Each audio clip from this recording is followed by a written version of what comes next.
warahmatullahi wabarakatuh. Waalaikumsalam warahmatullahi wabarakatuh.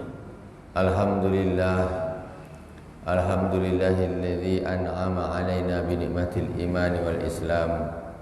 Wassalatu wassalamu ala sayyidina wa maulana Muhammadin sayyidil anam wa ala alihi wa sahbihi ya nabiil ulumi wal hikam.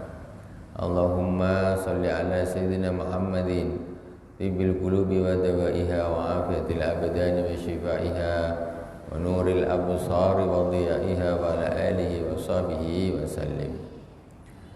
Al-Fatihah ila hadratin Nabil Mustafa Muhammadin sallallahu alaihi wasallam wa jami' ikhwani min al-anbiya wal mursalin wa sahabati wa tabi'in wa tabi'in wa jami' awliya illahi ta'ala bi masyariq ardi wa magharibi fi barri wa bahriha wa jami' masyayikhina fid din khususan Abu Sayyid Muhammad bin Alwi al-Malik al-Hasani Abu Sayyid Ahmad bin Sayyid Muhammad bin Alwi al-Malik al-Hasani wa al-Imam ila al-Imam Muhammad bin Muhammad al-Ghazali amadana Allah bimadadihim wa fadha alaina min barakatihim wa anwarihim wa ulumihim fid dini wad dunya wal akhirati bi sirril Fatihah. A'udzu billahi minasy syaithanir rajim. Bismillahirrahmanirrahim. Alhamdulillahi rabbil alamin. Ar-Rahmanir Rahim. Maliki yaumiddin.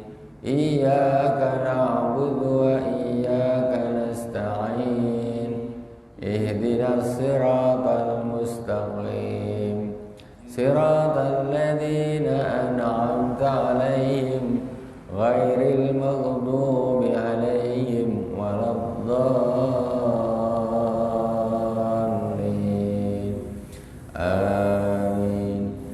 Bismillahirrahmanirrahim. Qala al-Imam al-Ghazali rahimahullah ta'ala wa nafa'ana Allah bi ulumihi fi dharain fi kitabihi al-arba'in kitabil arba'in fi usuluddin. Tibul mat'am wa safa'ul qalb. Bagusnya makanan dan beningnya hati. Ada hubungan yang sangat erat antara makanan yang halal dengan hati yang bening, hati yang bersih. I'lam anna thayyibatul mat'ami lahu khasiyatun azimatun fi tasfiyatil qalbi. Ketahuilah bahwa sesungguhnya bagusnya makanan, halalnya maksudnya, itu memiliki khasiat yang sangat agung untuk membersihkan hati, untuk membeningkan hati. Wa tanwirihi wa ta'kid istidadihi liqabuli anwaril ma'rifah, dan memberi cahaya kepada hati tersebut dan menguatkan persiapan hati tersebut untuk menerima nur-nur makrifat. Makan halal, hati bisa bersih, bisa bening. Jadi kalau makannya tak halal, macam mana hatinya nak bagus? Tak bisa bagus hatinya. Orang suka makan haram, tak akan hatinya tu bagus. Tak bagus. Suka mabuk, suka ini, makan duit haram, macam mana nak bagus? Gelap hatinya. Karena fungsinya makanan yang halal itu membuat hati menjadi bersinar, bernur, bercahaya. Wa fi sirrun la yahtamil hadzal kitab. Ini kemarin kita ulangi sedikit. Wa fihi sirrun la yahtamilu hadzal kitab dzikruh. La yahtamilu hadzal kitab dzikruh. Walakin yanbaghi an tafhama anna darajatil wara' arba'atun. Jadi saking banyaknya rahasia, fungsi, khasiat makan makanan halal, kata Imam Ghazali, kitab ini tak cukup kalau untuk menerangkan. Tak cukup kitab ini. Saking pentingnya, banyaknya khasiatnya makan makanan yang halal.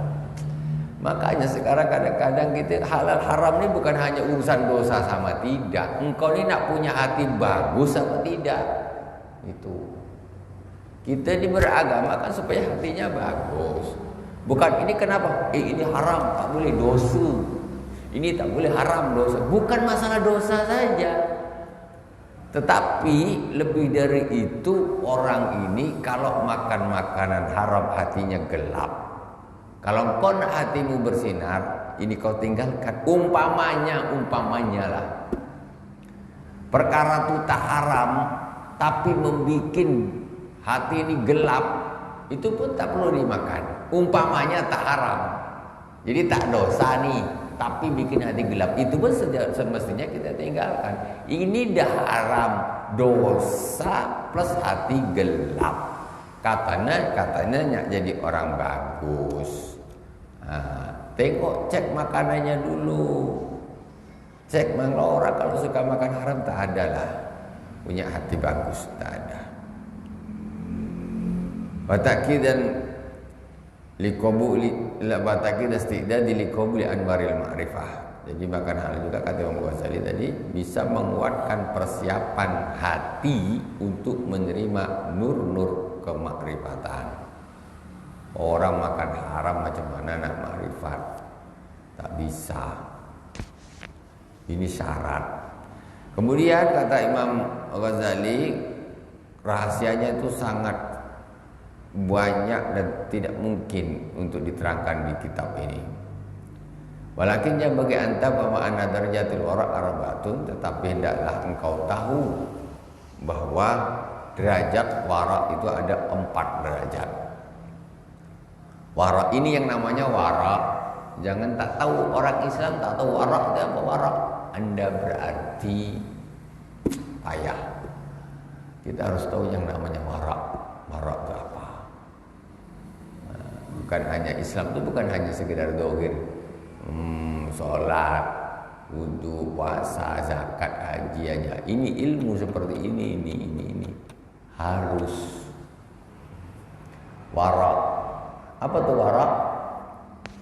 Di sini kita lihat ada pemahamannya, kita ambil dari apa? Imam Al-Ghazali rahimahullah taala.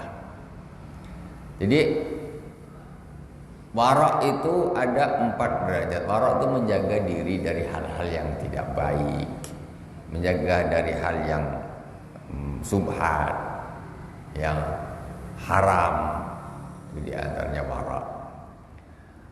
Ad-darajatul ula hiya allati yajibul fisqa biiktihamiha wa tazulul adalatu bizawaliha wa ya allati yuharrimuha fatwal fuqaha.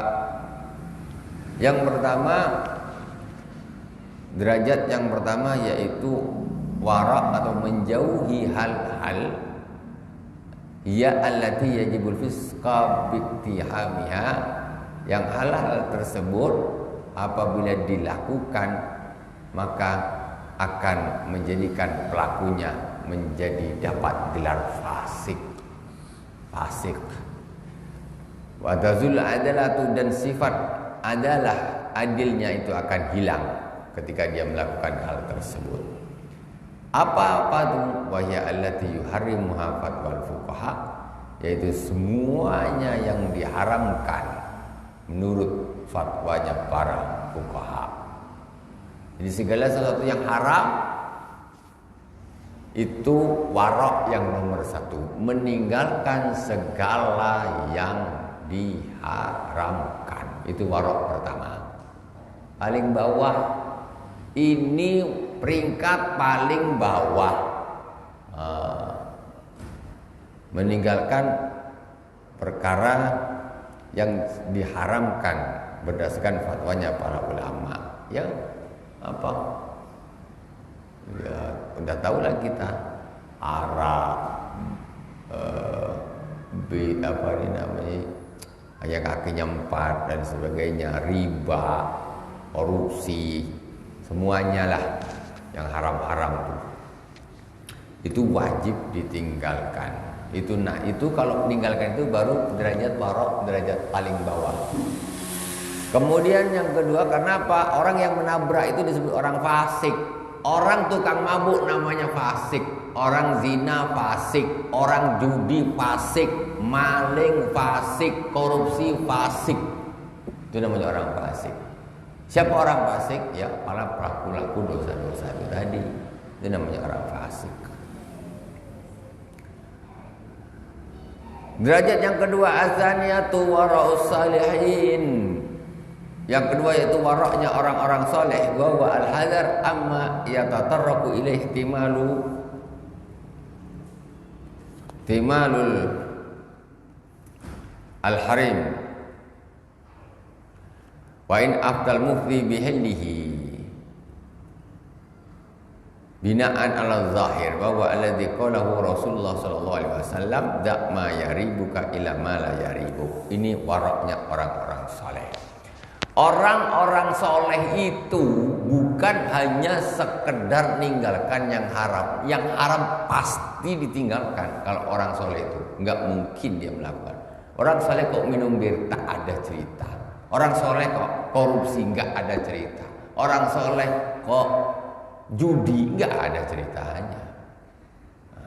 Orang soleh pokoknya orang dapat predikat soleh itu kalau dia sama sekali tidak melakukan atau memakan hal-hal yang sifatnya haram.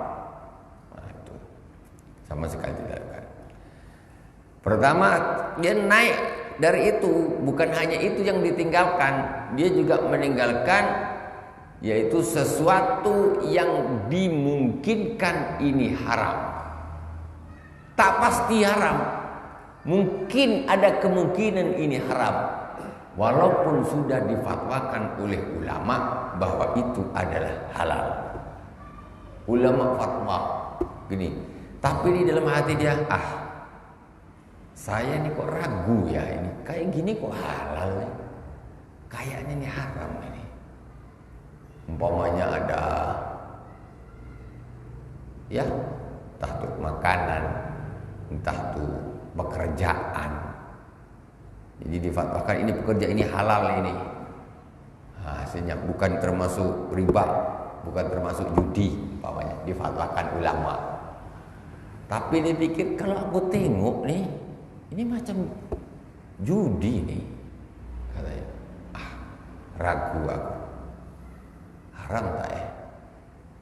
Ini kalau orang soleh macam gini, ini ditinggalkan sama orang soleh. Dia padahal ulama sudah bilang ini halal, ini boleh, ini boleh. Tapi dia masih ada keraguan di situ. Tinggalkan. Dak mayari buka. Seandainya di orang-orang melakukan secara fikih enggak apa-apa. Secara fikih boleh. Secara fikih boleh, tapi dia warok. Warok itu berhati-hati, itu namanya warok. Jadi aku walaupun itu aku tak mau. Aku tidak mau. Warok. Al-Imam Nawawi rahimahullah ta'ala itu aulia, termasuk wali daripada walinya Allah subhanahu wa ta'ala. Beliau ini tidak mau makan buah-buahan di pasar Damaskus. Enggak mau dia makan buah-buahan di sana. Enggak mau. Warak. Kok warak? Kenapa? Kata Imam Nawawi, karena di antara kebun-kebun di Dimas ini ada mereka yang transaksinya batal. Berarti kepemilikannya tidak sah, hasil buahnya juga menjadi tidak halal. Sementara buah itu disetor semuanya ke pasar. Imam Nawawi tahu ada, dia ulama di situ. Maka aku tidak mau. Mungkin ketika aku makan buah di situ, itu buah yang berasal dari pokok yang tumbuh di lahan yang transaksinya itu haram atau batal. Imam Nawawi enggak mau. Dia kalau nak makan buah dikirim bapaknya dari kampung. Itu namanya wara' salihin. Kayak gitu contohnya. Tak mau dia. Jadi wa in aftal mufti bihili binaan ala zahir mufti, walaupun mufti berfatwa berdasarkan zahir. Fikih itu hanya menghukumi zahir saja. Nahnu naqumu bil zahir, kata ulama fikih. Kami ini hanya menghukumi masalah zahir. Tengok zahir macam mana. Gini. Halal kata dia.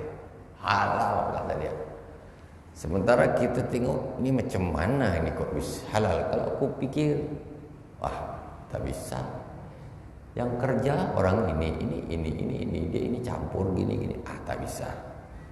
Aku tidak mau makan. Nah, contoh itu. Kemudian bahwa alladzi qalahu Rasulullah SAW dak mayari buka ila ma yari. Disinilah tempatnya aplikasi sabda Rasulullah SAW, dak mayaribu ila ma la yaribu. Tinggalkan yang meragukanmu, ambil yang tak meragukan. Ini halal tak bagus tak halal tak subhat tak ini ragu. Buang, ambil ini yang halal. Bismillahirrahmanirrahim.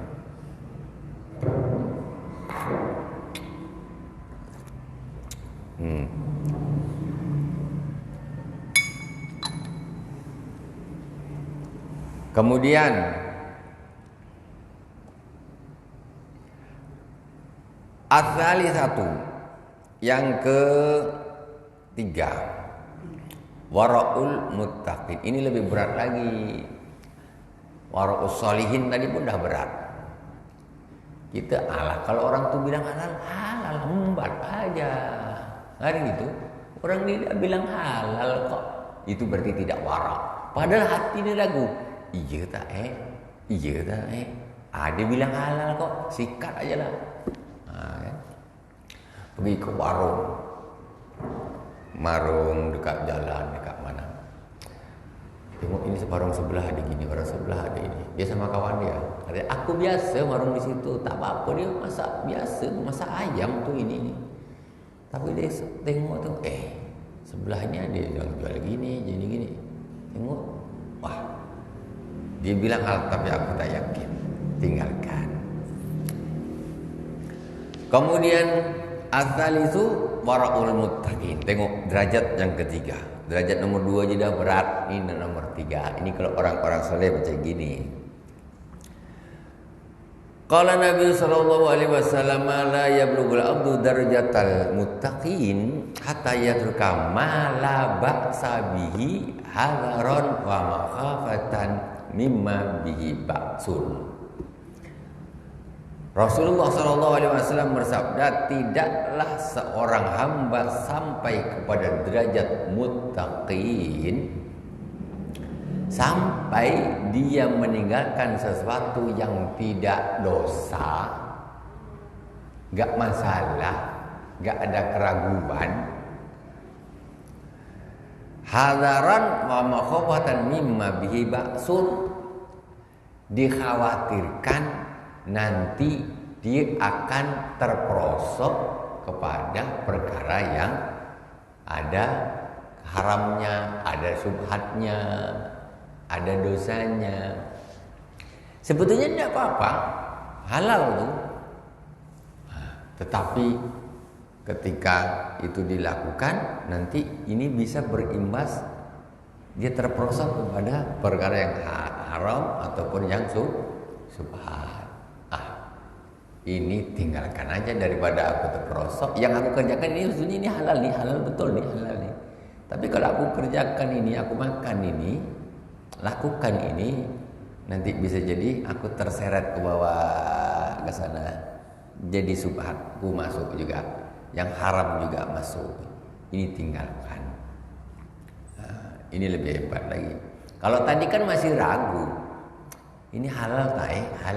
Ini tak, ini jelas halal nih. Tapi kalau aku lakukan ini, nanti aku bisa, belum tentu.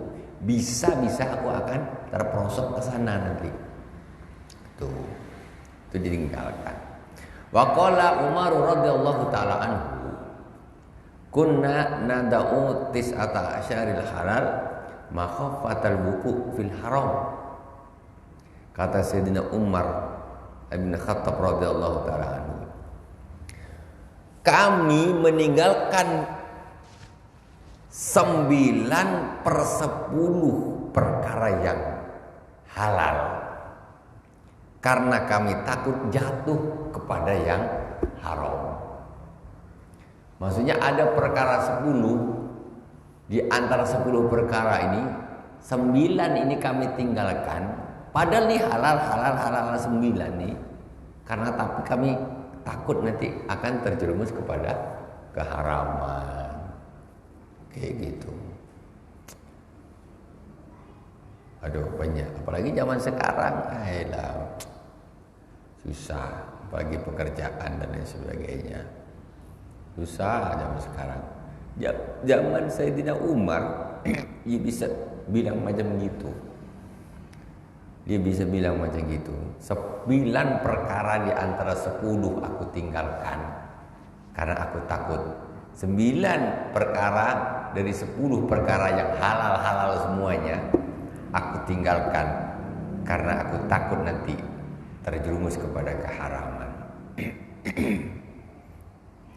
Wa minal asli kana ba'dhum idza istahaqqa mi'ata dirham iktasara ala tis'atin wa tis'ina wa yatruku al-wahida hajizan bainahu wa bainan nar bi khafiz ziyadah. Wa min hadzal aslu kana ba'dhum berawal dari ini berawal dari ini, maka sebagian sahabat ketika mereka mendapatkan duit 100 dirham, mendapatkan uang 100 dirham halal, iktasra ala tis'atin wa tis'ina wa yatrukul wahidah hajizan bainahu wa bainan nar bi khabiz ziyadah. Yang 99-nya ini ya, itu ditinggalkan dia, maksudnya nggak diambil ya, pokoknya dioper kemana lah itu maksudnya. Nah, wa yatrukul wahidah hajizan bainahu wa bainan nar bi khabiz ziyadah. Dia mengambil 1 saja.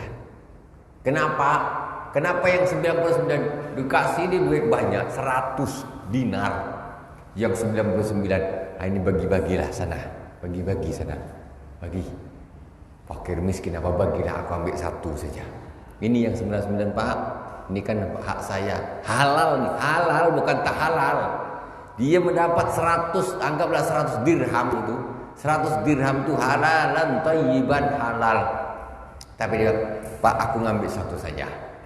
Tolong yang 99 ini tolong dibagikan sana. Bagikan. Kenapa? Li khaufiz ziyadah hajizan bainahu wa bainan nar li khaufiz ziyadah. Untuk dia ini menjaga diri, jangan membatasi dirinya dengan neraka jahanam, sebagai benteng dari neraka jahanam. Li khaufiz ziyadah, karena dia takut berlebih-lebihan. Duit kalau udah banyak, duit halal, kasih duit kira-kira engkau dikasih duit 1 miliar kira-kira, halalan thayyiban, apa tak mau.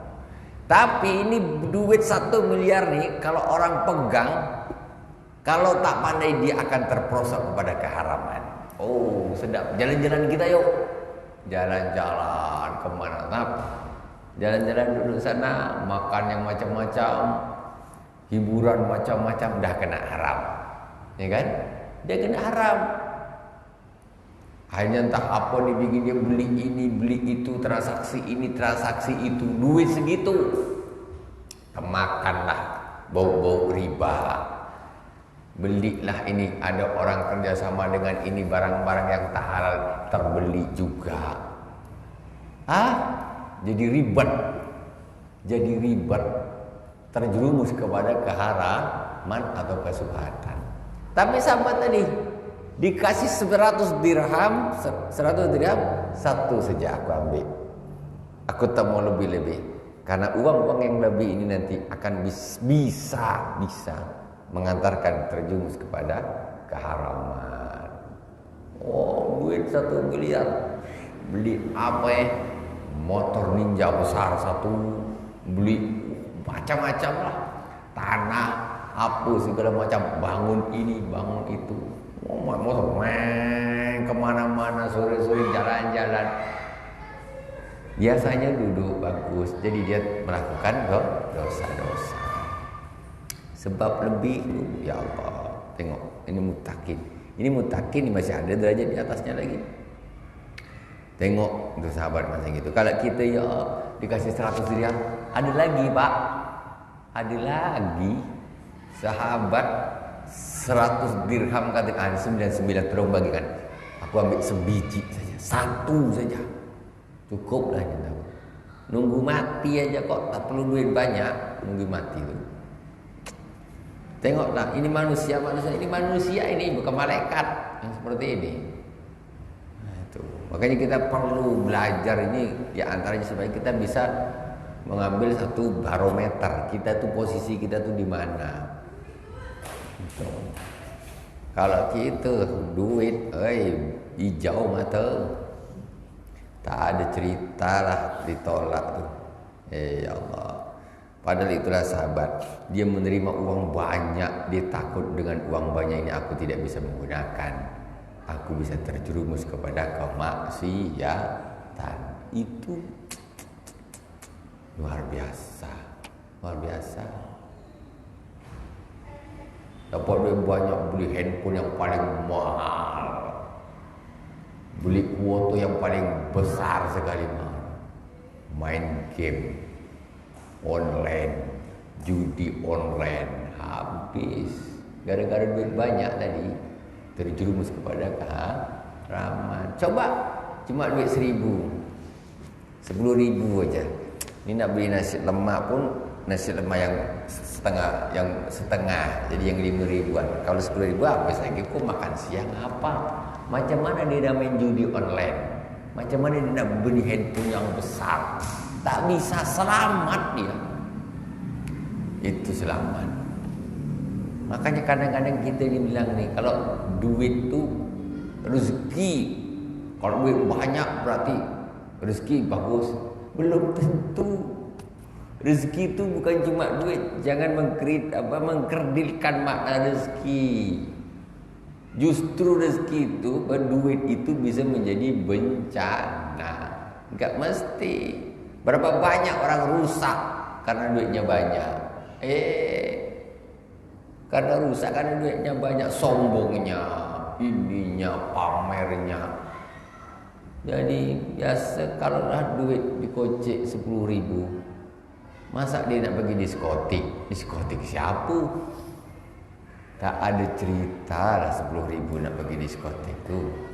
Coba dompet dia, maaf, 5 juta. Adik, ini baru ada dompet nih, belum di bank dia ni. Sombong lah tu. Terjerumus kepada kemaksiatan. Jadi dulu orang-orang soleh itu duit itu bukan menjadi tujuan pertama seperti kita sekarang. Kalau kita sekarang ini kayaknya tujuan pertama itu pokoknya duit, tak ada lagi. Duit harus banyak. Itu sekarang kita. Orang-orang soleh zaman dulu itu bukan jadikan tujuan sama sekali. Masya Allah, orang-orang soleh dikasih duit tak diterima sama dia. Ya Allah, disuruh dibagikan, bagikan.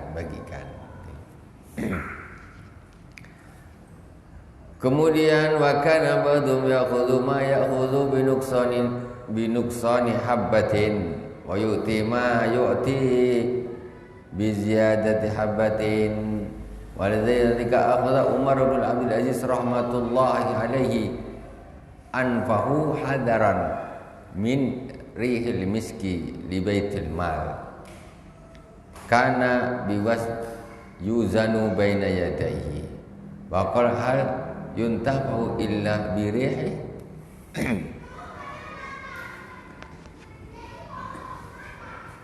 Ya Allah, ini Sayyidina Umar bin Abdul Aziz.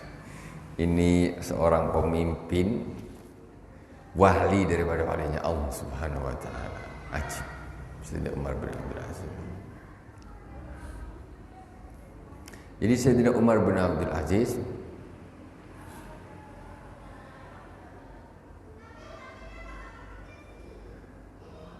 ketika dia masuk, jadi Sayyidina Abdul Aziz ketika dia masuk ke Baitul Mal, jadi di Baitul Mal itu ada orang nyumbang minyak misik. Masya Allah. Beliau ini kalau masuk ke Baitul Mal, jadi ada yang sedang nimbang minyak misik, dia ini hidungnya dilikat, ditutup hidungnya. Baitul Mal ini kan duitnya umat. Di Baitul Mal itu ada macam-macam barang kan, ada di antaranya minyak misik. Minyak misik kan biasa ditimbang macam gitulah, ada ditaruh di tempatnya. Ketika beliau masuk ke dalam, masih ada penimbangan minyak misik. Beliau nih hidungnya ditutup nih. Apa maksudnya bang? Apa maksudnya? Sayyidina Umar bin Abdul Aziz saking dia ni tak mau ngambil yang bukan haknya, baunya minyak misik pun dia tidak mau. Bukan dia tak mau bau misik, tapi ini misik ini punya umat. Hatiku ni merasa bersalah kalau ini misik punya umat, aku pula yang cium, ditutup hidungnya begini. Apa tak? Macam mana luar biasanya itu? Macam mana luar biasanya? Sayyidina Umar bin Abdul Aziz. Wa qala hal yuntafu illa bi rihih min rihil miski li baitil mal kana yuzanu baina yadayhi. Masyaallah. Jadi beliau ini kan termasuk cucunya, masih buyutnya Sayyidina Umar bin Khattab, Sayyidina Umar bin Abdul Aziz. Tapi melalui ada jalur wanita, tapi termasuk keturunannya juga. Jadi Sayyidina Umar bin Khattab juga orang yang sangat anti korupsi. Wah, ini apalagi nih cucu dia, korupsi bau pun dia tak mau. Korupsi bau, apalagi duit numpuk, apa? Potong sekian. Ini nama gila namanya. Gila. Tapi orang kalau nggak ada yang ingatkan, kita tidak belajar, tidak apa, dianggap slow-slow aja, biasa-biasa aja. 100 potong 30, biasa, slow. Ini untuk uang ini, slow. Korupsi. Kalau bukan haknya jangan kau makan. Sayyidina Umar bin Abdul Aziz jangankan ngambil duit, ngambil baunya saja dia tidak mau. Bayangkan, apa tidak dari wali daripada walinya Allah Subhanahu wa taala. Sayyidina Umar bin Khattab pada suatu hari memanggil amir, gubernur dari daerah-daerah dipanggil datang ke kantor khalifah. Malam hari datang. Setelah datang, namanya amir itu gubernur lah. Ditanya, gimana kabarnya di sana? Masyarakat umatnya bagaimana ya? Berkatalah gubernurnya, kabarnya masyarakat demikian, daerahnya demikian. Diterangkan semua sudah diterangkan semua. Setelah itu selesai pembahasan masalah daerah provinsi sana sudah selesai aman. Habis itu si gubernur ini bertanya kepada Sayyidina Umar, Sayyidina Amirul Mukminin kaif halak, istilahnya, apa kabar keluarga semuanya, gitu. Ketika begitu sama Sayyidina Umar, lampunya dimatikan. Lampu lampunya ini dimatikan. Waktu gubernur itu tanya tentang masalah pribadi, keluarga, ini bukan masalah urusan negara. Lampunya dimatikan sama Sayyidina Umar. Dimatikan sama Sayyidina Umar. Kaget gubernurnya. Ya Amirul Mukminin, kenapa lampunya dimatikan? Kata Sayyidina Umar, ganti dengan lampu yang kecil, lampu minyak, ganti. Apa kata Sayyidina Umar? Lampu besar tuh itu dibeli pakai uang negara. Karena kau sekarang kita sedang berbincang bukan urusan negara lagi, urusan keluarga saja kita nih. Ini minyak aku beli pakai duit aku, kita pakai lampu nih. Hebat apa tidak kayak gitu? Itu dia. Kalau lah pemimpin macam gitu, kaya negara, apa tak makmur rakyat. Jadi Sayyidina Umar jadi khalifah bukan setelah dia turun terus tambah kaya raya gitu. Enggak. Para gubernur mana menjabat sekian, Sayyidina Ali terus jadi kaya gitu. Tambah lama jadi khalifah tambah kaya, kekayaannya nambah gitu. Sayyidina Umar bin Khattab muter-muter malam hari itu cek mana yang membutuhkan, ada rakyat yang membutuhkan, dipikul sendiri gandumnya pakai ini. Jadi pemimpin itu mencari siapa yang membutuhkan, jangan nunggu yang minta. Kadang-kadang yang minta nih belum tentu dia yang paling membutuhkan, dan yang paling membutuhkan belum tentu dia mau minta. Makanya Sayyidina Umar bin Khattab itu dia ngecek turun mana nih yang membutuhkan. Kalau nunggu proposal setumpuk gini, ada orang yang malas bikin proposal tapi lebih membutuhkan, Pak. Lebih membutuhkan. Iya. Seperti itu. Nah, ini pelajaran dari khalifah terdahulu.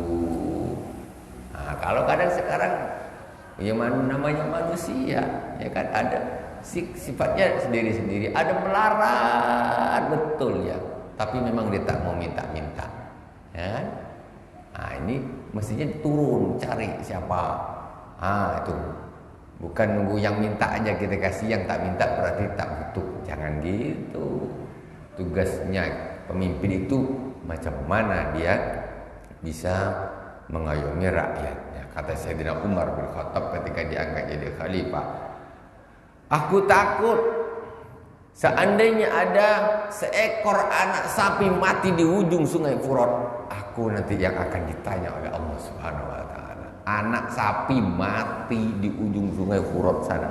Sayyidina Umar, aku nanti yang tanggung jawab di akhirat. Itu anak sapi.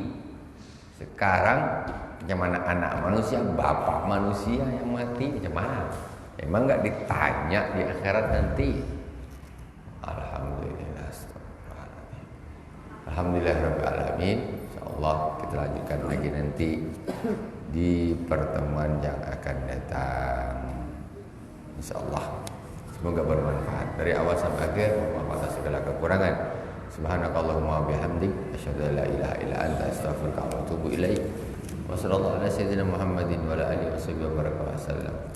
Alhamdulillahirabbil alamin. Wassalamualaikum warahmatullahi wabarakatuh.